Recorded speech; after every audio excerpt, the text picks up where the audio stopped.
A graça e a paz do nosso Senhor Jesus Cristo. Amém? Sempre uma alegria estar com a igreja presbiteriana da Barra da Tijuca, minha igreja. Hoje eu estava vindo com a Thaís no Uber, e aí eu lembrei da primeira vez que eu vim aqui, quando o pastor André veio me dar uma dura. Ele descobriu que eu estava namorando com a Thaís, a Thaís me passou o número dele, marca a conversa lá com o homem. Eu falei, beleza.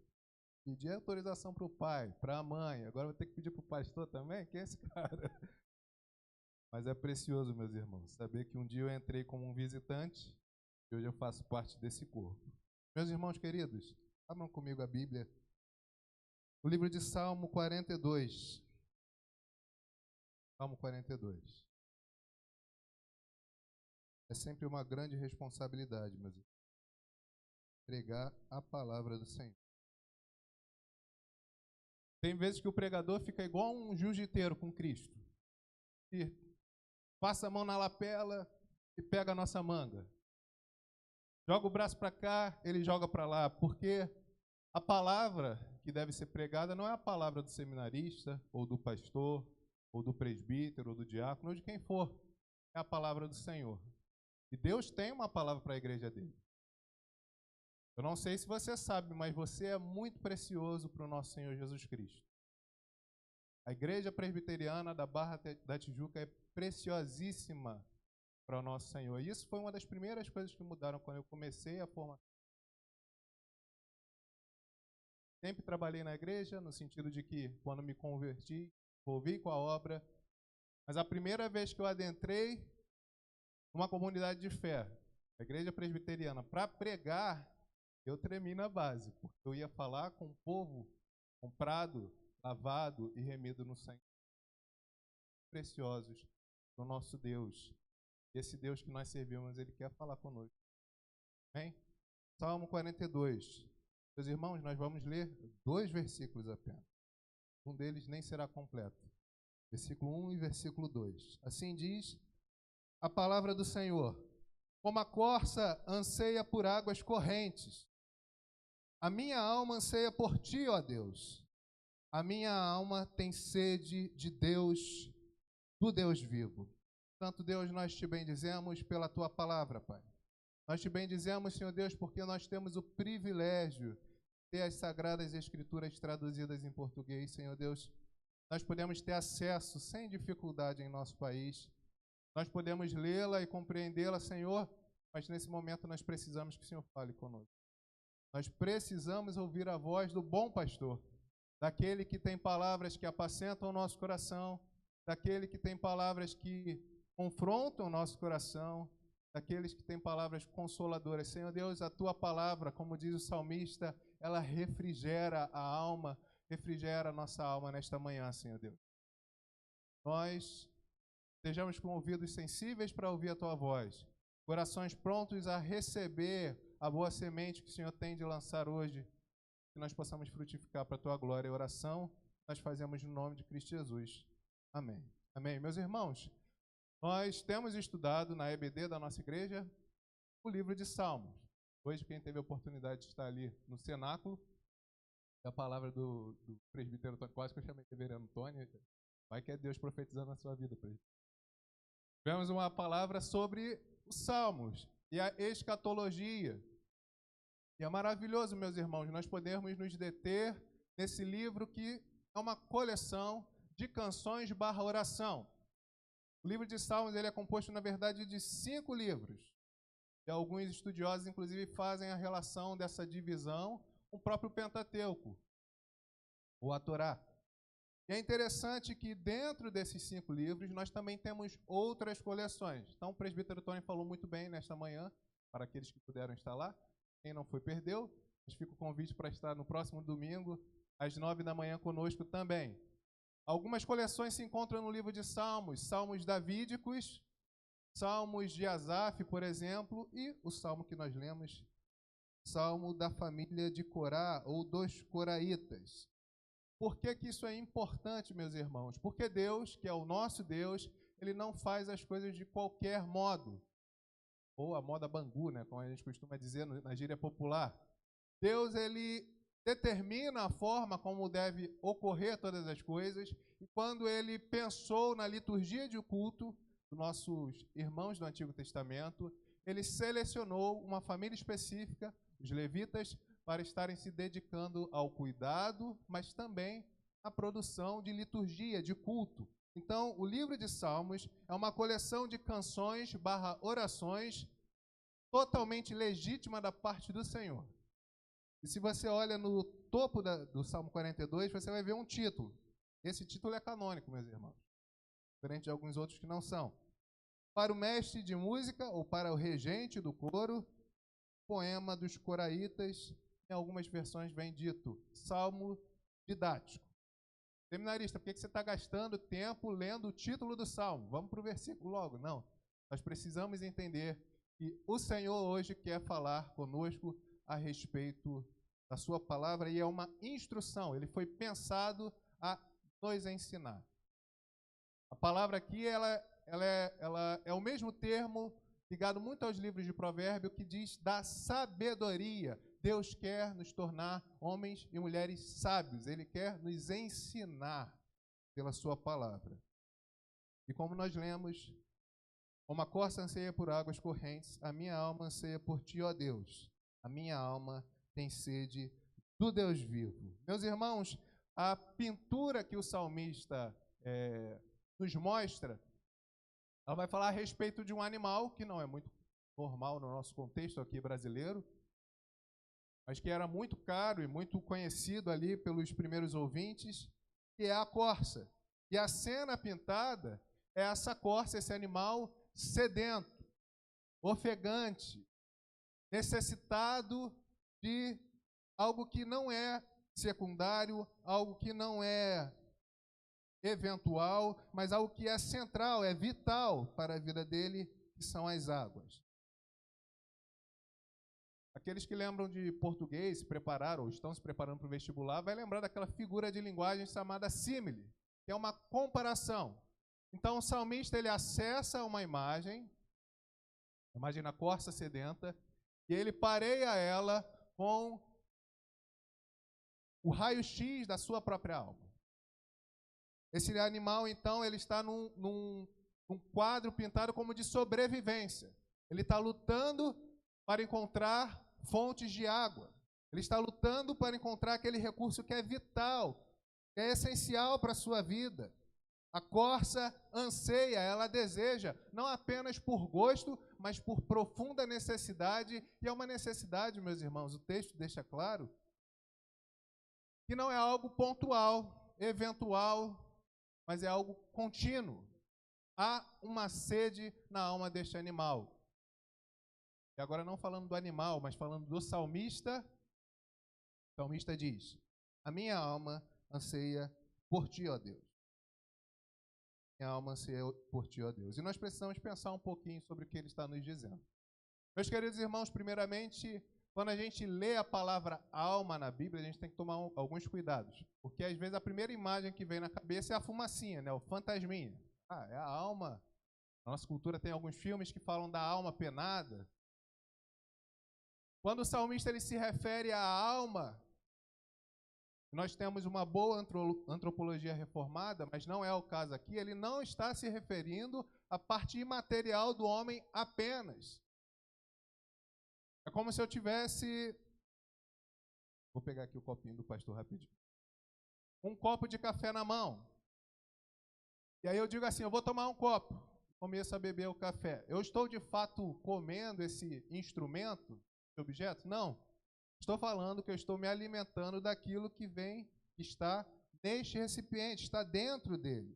Quando o salmista diz que a alma dele anseia, nós temos uma parte, que é a alma, que está se referindo ao todo. Todo ele, alma, corpo, todo salmista anseia pelo Deus vivo. Pelo Deus vivo. Nosso Deus, meus irmãos, é o Deus que criou o corpo humano. É o Deus que criou todas as coisas. E a salvação, quando ela não vem só para a nossa alma. E às vezes nos nossos arraiais é comum a gente dizer isso. Não, é importante é que a alma dele está com Deus. E aí a gente descarta o corpo. Ou então, nós temos que olhar para as pessoas como almas. Nós temos que olhar para as pessoas como pessoas, meus irmãos. Porque um dia, e nós cremos nisso, a igreja desde o início, lá no seu credo apostólico já diz, nós cremos na ressurreição do corpo, porque um dia, corpo e alma, por assim dizer, estarão de pé diante do Cordeiro glorificando a Deus. Nós, por completo, devemos estar entregue a Deus, devemos estar consagrados a Deus, e um dia estaremos louvando a Ele com nossos corpos e alma na eternidade. Então, eu queria deixar claro isso. O texto ele está falando de uma sede, mas que é uma sede da pessoa, como um todo, não apenas a alma do salmista. E ele tem uma sede pelo quê? Pelo Deus, o Deus Criador, o Deus vivo. Meus irmãos, nós seres humanos somos seres sedentos. Somos seres desejantes, por assim dizer. Nós estamos vivendo a nossa vida o tempo todo buscando, ansiando, necessitando, caminhando em direção às coisas. E é, por um lado, uma bênção, e ao mesmo tempo, se não for tomado devido cuidado, uma maldição. Lucas, explica melhor isso. Se você é voltado para o trabalho, é uma bênção o trabalho, meus irmãos. A gente precisa trabalhar, o presbítero Antônio também falou isso lá na igreja. Nós queremos o tempo todo nos aperfeiçoar. E trabalha, e trabalha, e trabalha. Como seres sedentos que somos, nós podemos acabar colocando como forma de, ou tentando satisfazer essa sede da nossa existência por meio de trabalhos contínuos e diretos, correndo numa doença que é muito comum em nosso tempo, que é chamado justamente o burnout, fruto de um ser humano que é workaholic. Mas talvez seu problema não seja o trabalho, seja o outro lado. O prazer, o lazer, o entretenimento. E vai se enchendo, enchendo, enchendo. Como seres desejantes que somos, nós buscamos e necessitamos o tempo todo nos alimentar, matar a sede da nossa alma, ou tentamos, com entretenimento. Mas tudo isso, meus irmãos, não é suficiente. E a pergunta que o próprio Deus faz a mim e à igreja é: de que você tem sede? Ou como diz o poeta, você tem sede de quê? Você tem fome de quê? Porque fato é que nós temos sede por algo. Pelo que você tem sede? O salmista, ele tem as afeições do seu coração direcionadas ao único Deus vivo e verdadeiro. C.S. Lewis, um autor que eu gosto um bocadinho, ele escreve em um dos seus livros o seguinte: os livros ou a música onde pensamos está a beleza nos trairão se confiarmos neles, pois eles não são a coisa em si. Eles são somente o aroma de uma flor que não encontramos, o eco de um som, de um tom, na verdade, que ainda não ouvimos, notícias de um país que nunca visitamos. Se eu encontro em mim o desejo que nenhuma experiência deste mundo pode satisfazer, a explicação mais provável é que eu fui criado para outro mundo. O que o poeta, o escritor C.S. Lewis está dizendo, nosso irmão em Cristo? Que nós, seres humanos, temos uma sede de alma que nos impulsiona a buscar o objeto que satisfaz a ela. E às vezes nós vamos para a música. Eu amo música, meus irmãos. Às vezes nós vamos para a literatura, também gosto de ler um pouquinho. Às vezes a gente vai para a política. Às vezes a gente vai para os estudos, para o prazer sexual, sempre em busca de matar essa sede de nossa alma. Mas não há, nesta realidade presente, nada que possa plenamente me satisfazer. E às vezes a gente leva uma vida inteira para perceber isso. E às vezes a gente projeta isso no futuro. Não, porque em 2027 eu vou conquistar o que eu estou querendo. Não, porque quando eu tiver aquela posição, aí minha alma vai estar, não, quando eu casar, não, quando eu tiver o meu terceiro filho. E aí a gente vai sempre buscando, procurando preencher, procurando satisfazer esse desejo intrínseco à nossa existência. Mas nada, absolutamente nada, neste mundo tem tamanho poder.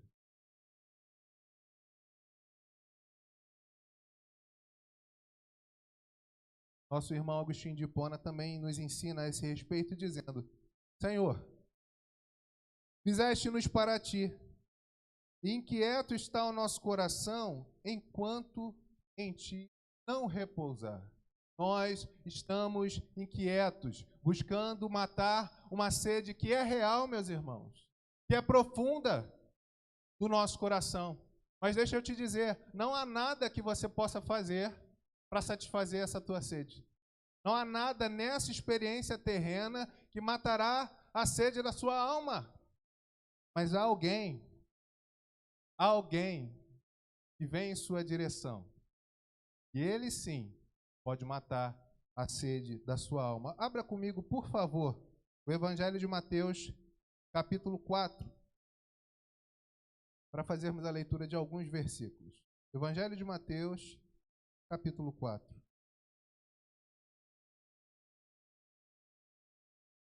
Mateus, aliás, Evangelho de João, capítulo.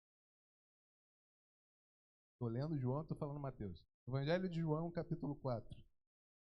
O texto que nós leremos, ele vai falar a respeito de um encontro de uma mulher, como nós, hoje uma irmã nossa, que já desfruta da presença plena de Deus na eternidade. Uma mulher que se encaminha a um poço, buscando encontrar a satisfação da sede dela.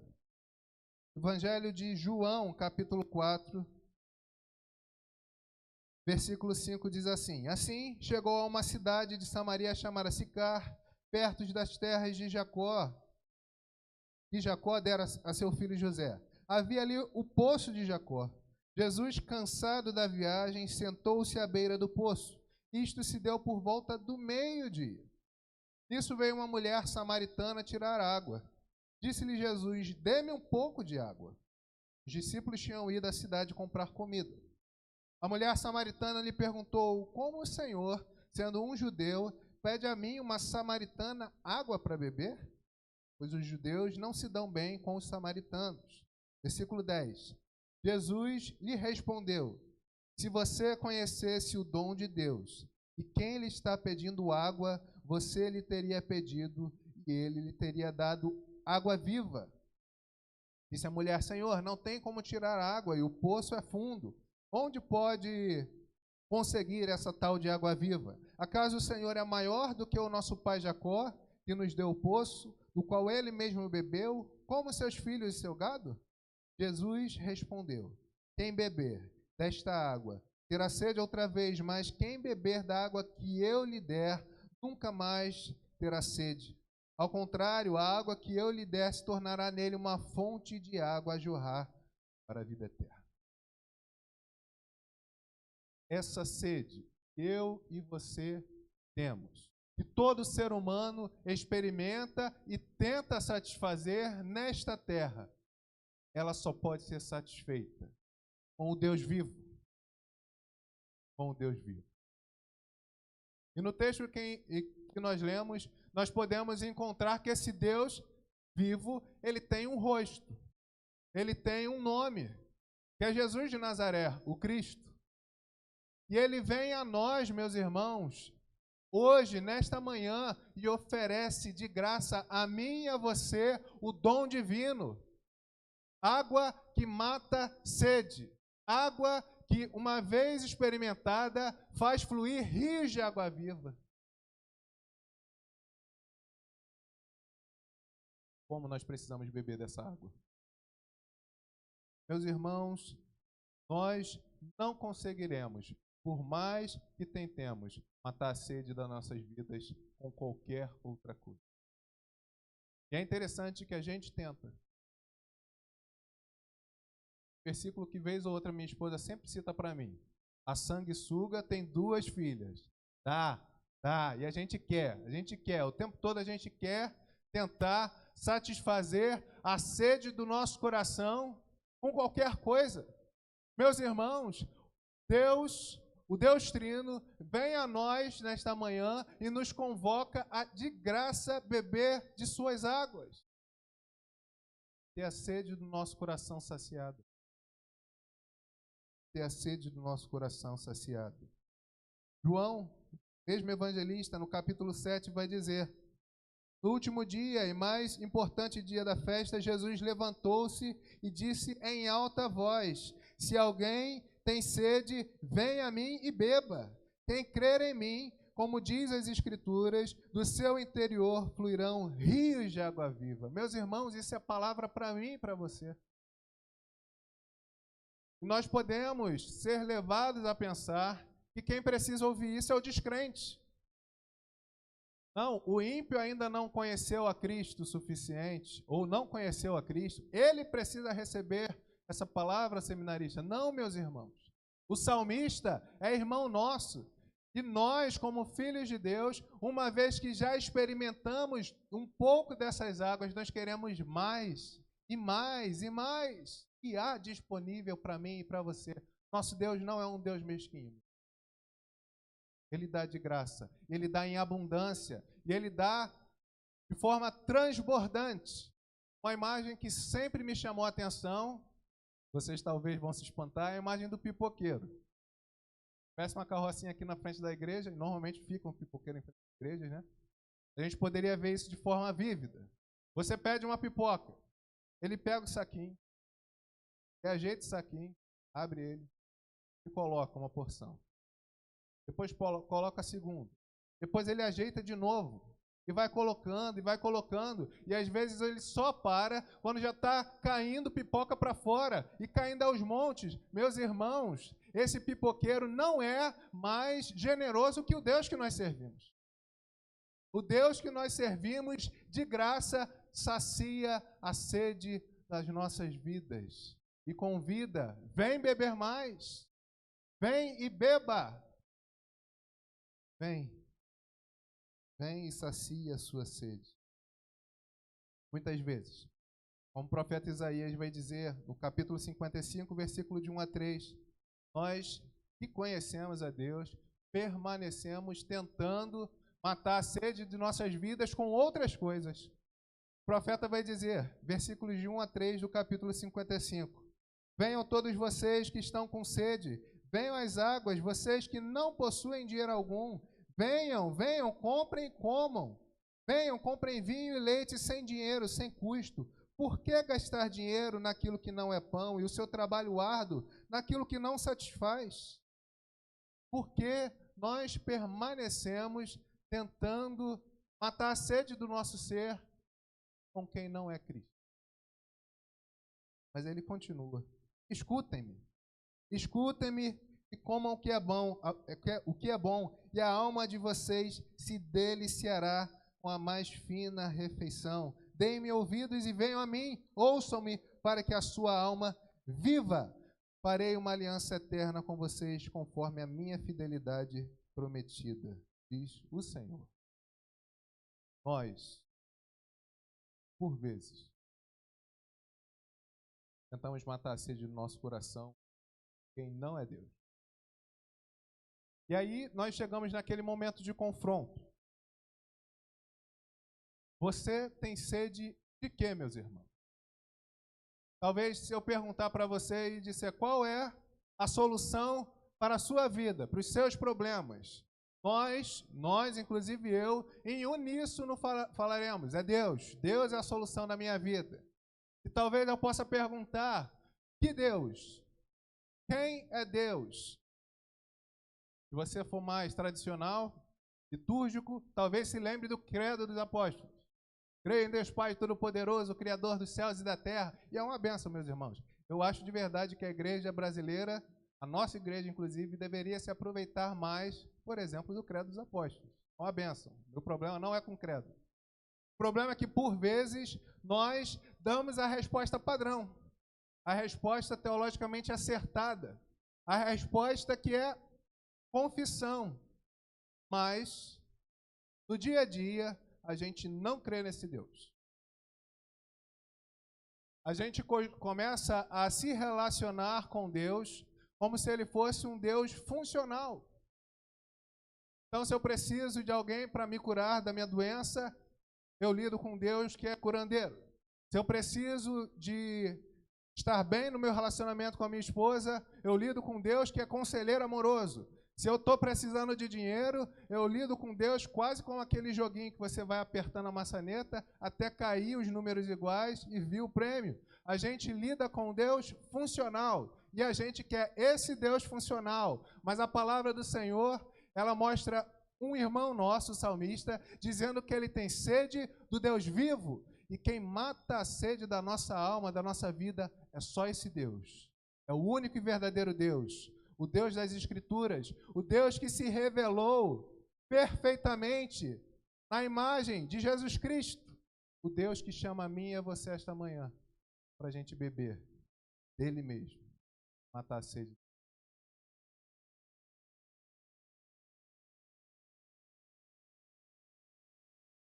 O profeta Jeremias, ele vai dizer: espantem-se diante disso, ó céus. Fiquem horrorizados e abismados, declara o Senhor. Meu povo cometeu 2 crimes. Eles me abandonaram a mim, a fonte de água viva, e cavaram a si suas próprias cisternas, cisternas rachadas que não retêm água. Como a gente insiste em tentar dar conta daquilo que a gente não tem condição de fazer. Como por vezes nós abandonamos o Deus vivo por esse Deus funcional, que não é o Deus verdadeiro. Mas o Senhor nos chama a vir a Ele e a beber, meus irmãos. Beber das suas águas. Talvez a pergunta seja: Lucas, tudo bem, eu entendi isso aí que você falou. Tá, tem um buraco em mim que é do tamanho de Deus, só Deus pode preencher. Agora, como é que de fato eu bebo dessa água que você está dizendo? Como é que eu experimento disso que você está me dizendo? Como é que eu, crente em Jesus Cristo, porque já sou crente, eu não sou perdido, eu sacio a sede da minha vida, como você está dizendo que eu preciso em Deus? 3 sugestões, meus irmãos. Não são as únicas respostas, mas são respostas essenciais para a nossa vida. A primeira delas, meus irmãos, e aqui eu vou chover no molhado, tá? Eu não vou trazer nada surpreendentemente novo, que ninguém nunca falou, não. Mas nós precisamos ouvir o que o próprio Deus diz para nós. Nós precisamos nos alimentar da palavra do Senhor. Ler as Escrituras. O pastor André uma vez pregou. Eu não estava, mas eu vi os efeitos da pregação dele.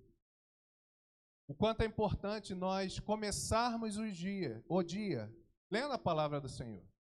E teve até um casal, eu não vou dizer porque eu não sei, não pedi permissão ao casal para falar, falou assim: bem, a gente nunca tinha começado a ler a Bíblia, somente a Bíblia.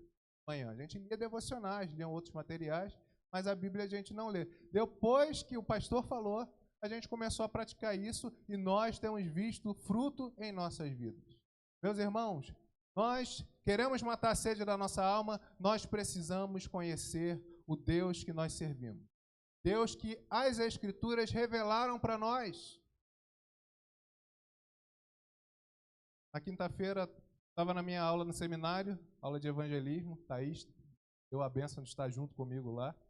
E aí o pastor disse: meus irmãos, se você caminhar por algumas comunidades no Rio de Janeiro, ou às vezes até passar ali na Avenida Brasil, ou ali perto do Maracanã, talvez você veja a seguinte frase: fé em Deus. Qual é a diferença de um ímpio que diz fé em Deus e um crente que diz fé em Deus? Porque tem que ter diferença, meus irmãos. Por vezes, nós até falamos de Deus. Por vezes, nós até mencionamos a Deus. Deus te abençoe, Deus te abençoe. Mas quem é este Deus? Quem é o Deus que você professa? Nós precisamos conhecer o Deus que se revela nas Escrituras. Ele não precisava, meus irmãos. Ele não precisava. É graça Deus se mostrar a nós, pecadores. Ele nos chama. Vem, vem, vem. O próprio Jesus vai dizer que a vida eterna é Deus. O profeta vai dizer: conheçamos, prossigamos, conhecer nosso Deus. Nós precisamos ler mais a palavra do Senhor, conhecer o Deus que nós. Uma vez mais, o salmista vai dizer que a palavra do Senhor, ela refrigera a nossa alma. Talvez você precise fazer essa oração. Pegar a palavra e falar: Senhor, está aqui meu coração em cacos, em pedaços, adoecido. Refrigera a minha alma. Sara o meu coração, Senhor. Mostra-me na tua palavra aquilo que o Senhor diz que é. O Senhor é essa fonte de água viva. Mata a sede no meu coração, então. Mata a sede no meu coração, então, ó Deus. E o próprio Filho de Deus, ele nos ensina que, por vezes, nós erramos porque nós não conhecemos a palavra do Senhor, meus irmãos. E quando Jesus disse isso para os fariseus, ele não estava falando de conhecimento superficial. Ele foi inquirido, não sei se os queridos se lembram: Senhor, se uma mulher está casada com um homem, e esse homem vem a falecer, e essa mulher, e aí vai 7 homens. Na eternidade, ela vai ser esposa de quem? E aí o Senhor Jesus vai dizer: vocês erram porque não conhecem as Escrituras, porque Deus é Deus de vivos e não mortos. Nós não podemos matar a sede da nossa alma com leitura superficial. Não dá, meus irmãos. Vou representar aqui.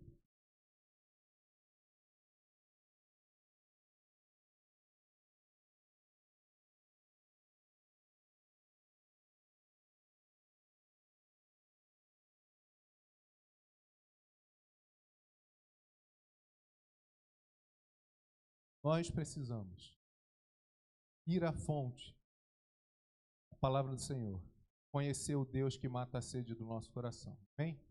Nós precisamos.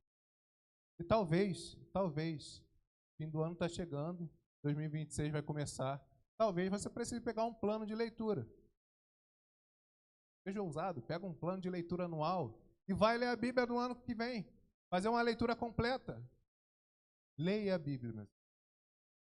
Se delicie com a palavra do Senhor, com a revelação do próprio Deus para mim e para você. Meio de graça para a sua vida. Mas uma segunda aplicação que nós podemos, se eu preciso e eu quero matar a sede da minha alma, como é que eu faço isso, Lucas? Eu digo, e aí eu vou citar, hoje é dia das crianças? Hoje, exatamente, é dia das crianças. Muitas músicas infantis, meus irmãos, são melhores teologicamente que outras músicas famosas. Então, por exemplo, uma música que eu amo, que é biblicamente bem acertada. Havia um homenzinho torto, estava caminho torto, morava no caminho. E um dia a Bíblia ele encontrou, e tudo que era torto, Jesus tortou. Isso é bíblico, meus irmãos, é isso mesmo. A gente encontra com Jesus, quando ele vem até nós temos a vida completamente transformada, teologicamente acertada. Louvado seja o nome do Senhor. E tem outra que diz assim: leia a Bíblia, faça uma oração. Leia a Bíblia e faça uma oração se quiser. Domingo passado nós tivemos algo lindo aqui. Batismo. Eu costumo dizer que batismo é como se fosse a certidão de nascimento do crente. Mas se você, seja um bebê ou seja um adulto, foi batizado e você não crescer, pensa numa criança, meus irmãos. Maria, quando nascer, o natural dela é ela crescer e se desenvolver. O crente precisa crescer e se desenvolver. E nós fazemos isso quando nós também oramos a Deus. Lemos a Bíblia e oramos: Senhor, meus irmãos, nós precisamos ser gente de oração. O povo de Deus precisa orar e orar muito, meus irmãos. Nosso Senhor Jesus Cristo, Ele quando vai fazer a purificação do templo, Ele vai jogar mesa para o lado, vai chicotear um outro e Ele vai dizer, a minha casa não será casa de covis e ladrões, mas será casa de oração para todos os povos. Meus irmãos, o próprio Jesus, o Cristo que nós servimos, disse que o povo dele seria conhecido pela oração. Nós precisamos orar, meus irmãos. O apóstolo Paulo, nessa mesma toada, ele vai dizer, irmãos, orai sem cessar, aos nossos irmãos tessalonicenses. Nós sempre oramos menos do que devemos, meus irmãos. Nós precisamos orar. Se por um lado a gente precisa ouvir a voz de Deus, e a gente ouve a voz de Deus pela sua palavra, por outro, nós precisamos aprender a falar com Deus. A falar com Deus. E oração, meus irmãos, não é exercício terapêutico. O que eu estou querendo dizer com isso? Nada contra os terapeutas. Mas quando nós estamos orando, nós não estamos falando para ninguém. Nós estamos falando com o Rei do Universo, o Senhor de todas as coisas, aquele que tem todo o poder em suas mãos, aquele que tudo pode. Aquele que mata a sede das nossas almas.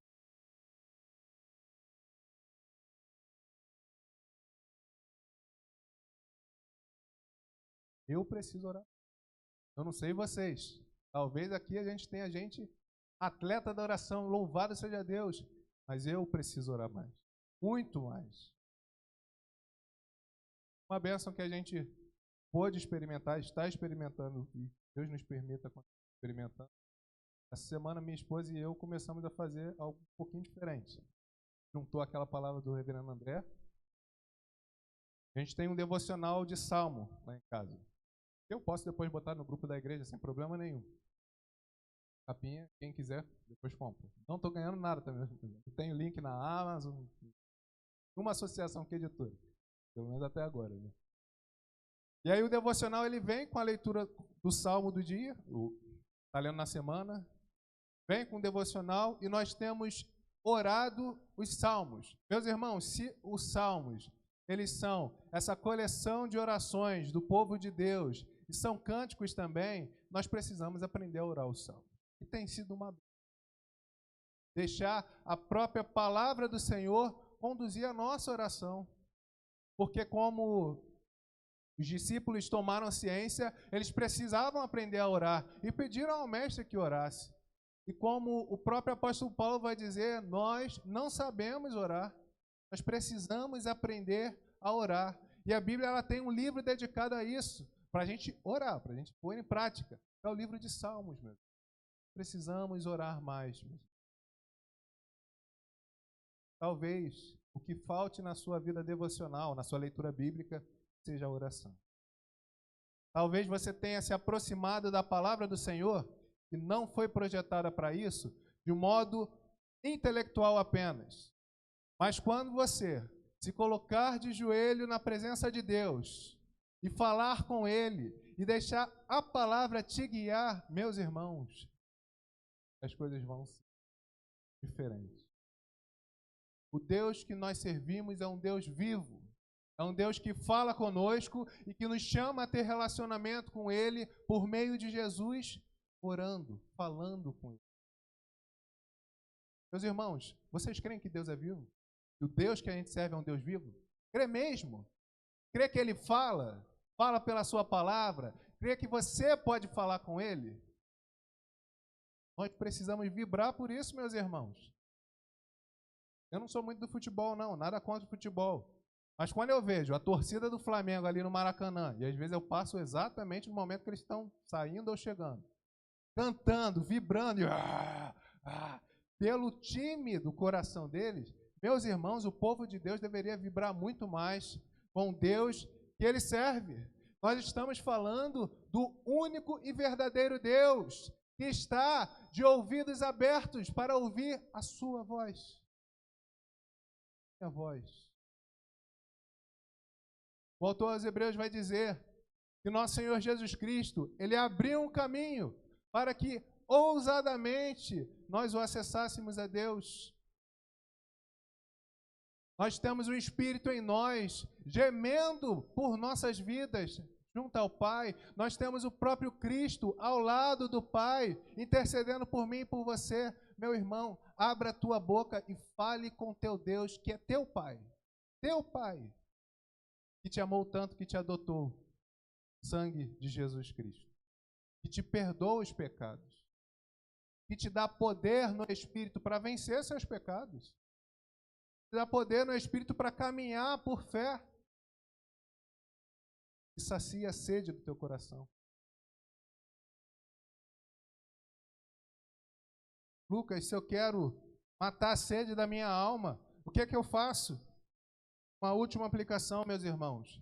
Vida comunitária. Estar com o povo de Deus. Hoje nós vimos outro sacramento, que é a mesa do Senhor.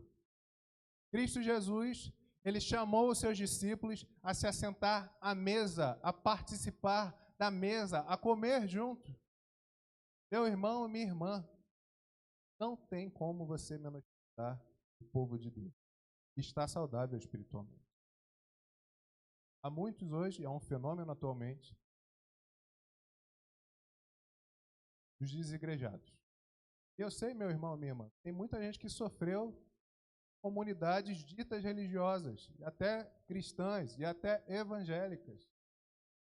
Mas o povo de Deus, ele precisa caminhar junto. Nós, Igreja da Barra, precisamos olhar para esse tempo de culto como de fato ele é. O Senhor nos reunindo como família da fé e dando graça a mim e a você nele. Meus irmãos, certa vez um irmão amado meu, estava, a meu ver, completamente errado, ele disse uma coisa, ele falou assim, meu irmão, Deus ele está tanto no bar com o bêbado lá, quanto com a igreja. Eu entendi o que ele quis dizer. Bem, nós cremos que Deus é onipresente, amém? Cremos nisso. Verdade, nós cremos. Mas quando o povo de Deus se reúne, a presença de Deus se manifesta de modo particular, especial, completamente diferente, meu irmão e minha irmã. O povo de Deus desfruta da presença de Deus de modo diferente. Deus ele está em todo lugar, mas ele se manifesta no seu povo de um modo diferente. Apocalipse vai dizer que o nosso Senhor Jesus Cristo, ele faz o que na igreja? Ele passeia no meio do povo dele. Você crê nisso? Que a presença de Jesus Cristo está no povo de Deus? Meu irmão e minha irmã, você precisa andar com os crentes. O pastor André uma vez pregou, e nessa vez eu estava. E se você é um cristão e você não tem um amigo crente, alguma coisa errada deve ter. Não quer dizer que você não tem que ter amigo descrente, mas você não tem um amigo crente. Nós precisamos andar com a família de Deus. Porque o irmão que está sentado do seu lado, não está sentado do seu lado porque ele é legal com você, porque ele parece com você, porque vocês gostam da mesma coisa. Ele foi comprado pelo sangue de Jesus. O povo de Deus é algo altamente precioso, amado, e é cuidado por Deus. Cuidado por Deus. Deus salvou a tua vida, meu irmão? Quem Deus salvou? Amém. Deus salvou a minha. Salvou a vida do teu irmão também. Deus ele não veio te salvar apenas. Veio chamar para si um povo. O seu povo. Nós precisamos caminhar como família da fé. Porque nós precisamos um dos outros. Certa vez uma pessoa disse, não, porque não quer andar com seu irmão? A hora que você precisar, você vai estar sozinho. Meu irmão, esse é o ponto de vista pragmático. De fato, aquela pessoa que anda sozinha, o dia que ela cair, quem é que vai levantar? De fato. Mas mais importante do que nós andamos porque não queremos ficar sozinhos na vida. Deus, ele se manifesta de modo especial no meio do seu povo. Há um modo que Deus se manifesta na igreja que ele só faz aqui. que Ele não faz quando você está no teu quarto, que Ele não faz quando você está na tua casa, porque Ele se manifesta no seu povo. E tudo isso é bênção, meus irmãos. Se a leitura privada da Bíblia é uma bênção, a leitura comunitária da Bíblia é bênção também. Se a oração privada no seu quarto, como Jesus ensina, fecha a porta do teu quarto, dobra os seus joelhos e fala com seu pai que te vê em secreto, isso é bênção.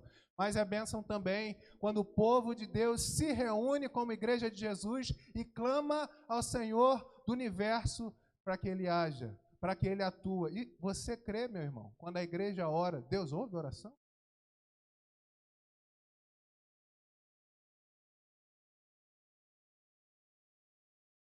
Esses dias, fazendo nosso devocional junto, eu lembrei daquele texto de Pedro. Pedro estava em cadeias. A igreja se reuniu para orar. E começaram a clamar ao Senhor. Meus irmãos, eu não sei vocês, eu acho que eles oravam mais que a gente. Mas que eu certamente orava. O povo estava orando. Senhor, liberta o teu servo, liberta Pedro, Senhor. E Deus age. E Deus libertou a ele. E Pedro foi até a igreja, só que eles não creram. Pedro ficou do lado de fora esperando abrirem a porta. Meus irmãos, por vezes nós oramos ao Deus que nós servimos. Será que Ele não vai responder a tua oração, a minha oração? Será que Deus não vai responder a oração do povo de Deus? Nós precisamos, como povo de Deus, desfrutar da bênção, da presença que Ele mesmo nos concede, juntos, meus irmãos.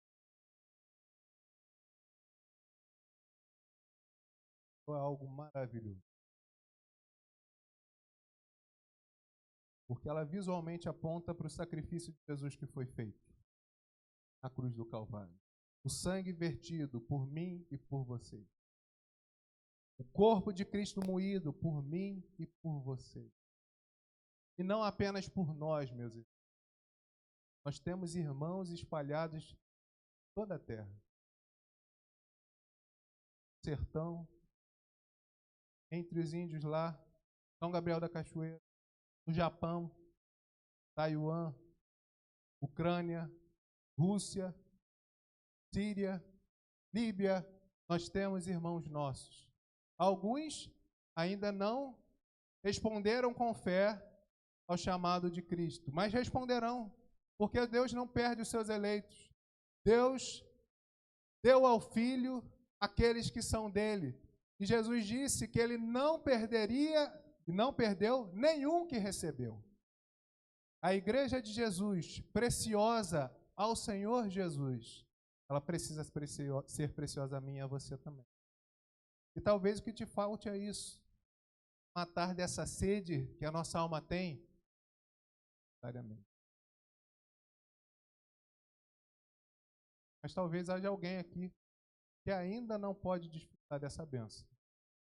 Nem da bênção de ouvir a voz do Pai, porque Deus ainda não é teu Pai.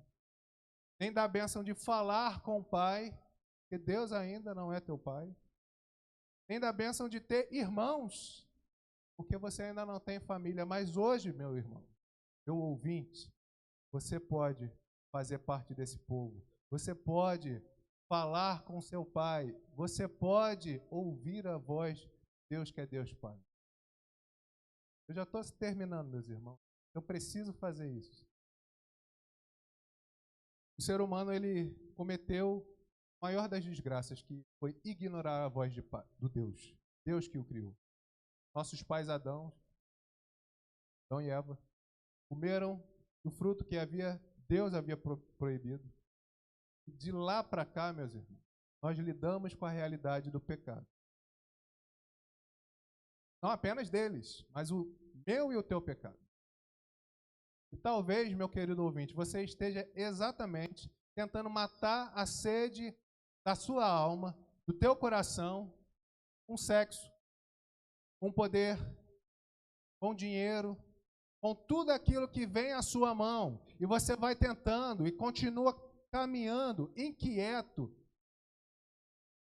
impaciente, insatisfeito. Mas aquele que mata a sede da alma do homem, aquele que satisfaz de fato, ele foi morto no madeiro. Cristo Jesus veio, encarnou. Deus encarna, se põe no meu e no teu lugar, sobe na cruz do Calvário, verte o sangue dele, morre para que meu e seu pecado fosse perdoado. Mas o nosso Deus, ele é um Deus vitorioso. A morte não o segurou, nem poderia segurar. Nosso Cristo Jesus, ele ressuscita. Ele vence a luta que nós deveríamos lutar, mas não poderíamos, não teríamos condições. O Cordeiro de Deus, que tira o pecado do mundo, morreu. Mas o leão da tribo de Judá ressurgiu. E ele ressurgiu, caminha e a tua salvação. Mas esse Deus, esse Cristo que nós servimos, que nós amamos e que pode ser objeto do teu amor também, objeto que satisfaz a sua alma, mata a sede do teu coração. Ele foi, mas ele voltará. Virá, meus irmãos. Nosso Senhor Jesus virá. Se você ainda não bebeu da água da vida, venha a Ele. Creia em Jesus Cristo. Creia que Ele é o Filho de Deus que se fez carne. Deus e homem, que viveu uma vida perfeita, que verteu o sangue dele por você, que hoje te convida a com fé receber a salvação. De graça. Graça. Eu encerro com a leitura de Apocalipse 22, 16, 17. Eu, Jesus, enviarei o meu anjo para dar a vocês este testemunho concernente às igrejas. Eu sou a raiz e o descendente de Davi, a resplandecente estrela da manhã. O Espírito e a noiva dizem, vem. Todo aquele que tem ouvido, diga, vem. Quem tiver sede, venha. E quem quiser, beba de graça da água da vida. Vamos orar, meus irmãos. Santo Deus, como nós precisamos do Senhor, Pai. Senhor, a nossa oração hoje é, Pai, mata a nossa sede. Mata a sede das nossas almas. Alguns de nós já experimentaram, Pai, são teus filhos, já experimentaram do dom da vida dado por Cristo Jesus, Espírito Santo de Deus. Pai, nós queremos beber mais e mais, nós queremos experimentar mais e mais de Ti, nós precisamos Te conhecer, nós precisamos prosseguir em Te conhecer, nós queremos, Pai, abrir nossos lábios e falar com o nosso Deus que é Pai. Nós precisamos desfrutar dessa Tua presença maravilhosa, Pai, que só o povo de Deus desfruta. Senhor, mata a nossa sede. Mata a nossa sede, Senhor. Dá dessas águas vivas para nós, Senhor Deus. Talvez, Senhor Deus, o Senhor esteja para alguns aqui que ainda não Te conhecem. Como Cristo estava para aquela mulher, se você conhecesse aquele que contigo pediria água e eu te daria. Queremos beber dessa água. E nós queremos que muitos outros também bebam dela. Senhor, se há alguém aqui entre nós que ainda não crê em Jesus Cristo, Senhor, que Teu Espírito atue, Pai, regenerando, Senhor Deus, convertendo corações, Senhor Deus, gerando arrependimento, Pai, e fazendo com que essa pessoa responda em fé, Pai. Não importa, Senhor, se é religioso, Senhor. Não importa, Pai, se nunca pisou numa igreja. Senhor, hoje é dia de salvação para a glória do Teu nome, Senhor. Atua nos corações, Pai. Atua no nosso coração, no meu coração. Mata a sede. Mata a sede das nossas almas. Nossas vidas, Pai, não tem sentido algum se não for contigo, com o Deus vivo. O único e verdadeiro Deus, Senhor. Pregamos uma vez mais. Em nome de Cristo Jesus.